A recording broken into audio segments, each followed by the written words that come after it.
బేబీకి పాలు తాగించేటప్పుడు లేదా తాగించిన తర్వాత చాలా వెక్కిళ్ళు వస్తుంటాయని పేరెంట్స్ అంటూ ఉంటారు. దీన్ని కంట్రోల్ చేయడానికి 5 ఇంపార్టెంట్ టిప్స్ చెప్తాను, జాగ్రత్తగా వినండి. మనకి ఛాతీకి ఇంకా కడుపుకి సెపరేట్ చేస్తూ డయాఫ్రామ్ అని మజిల్ ఉంటుంది. ఈ మజిల్ ఎక్కువగా ఇరిటేట్ అవ్వడం వల్లే బేబీకి వెక్కిళ్ళు వస్తుంటాయి. ఇది ఎప్పుడు ఇరిటేట్ అవుతుందంటే బేబీ ఫాస్ట్గా పాలు తాగినప్పుడు దాంతోపాటు గాలి కూడా లోపలికి పోయి పొట్ట ఉబ్బినట్టు అయిపోయి ఆ డయాఫ్రామ్ మజిల్ని ఇరిటేట్ చేస్తుంది. దీనివల్లే పిల్లలకు వెక్కిళ్ళు వస్తుంటాయి. ఇది యూజువల్గా దానికదే తగ్గిపోతుంది. కానీ అలా తగ్గట్లేదు అంటే ఈ 5 టిప్స్ని మీరు ఫాలో అవ్వచ్చు.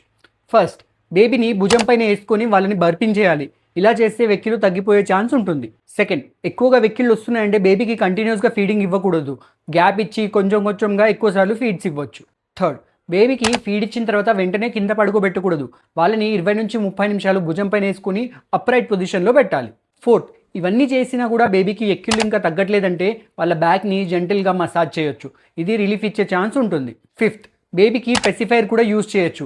ఇది చేస్తే డయాఫ్రామ్ మజిల్ రిలాక్స్ అవ్వడానికి హెల్ప్ అవుతుంది. కానీ గంటల తరబడి అలాగే వెక్కిళ్ళు వస్తున్నాయి, ఫీడింగ్ తీసుకోవట్లేదు, వాంతులు ఏమైనా చేసుకుంటుంది, డల్గా అయిపోతుందంటే మాత్రం ఈ పీడియాట్రిషియన్ని కన్సల్ట్ అవ్వండి. ఫస్ట్ టైం పేరెంట్స్ డెఫినెట్గా దీన్ని సేవ్ చేసుకోండి. మరిన్ని టిప్స్ కోసం ఫాలో అవ్వండి.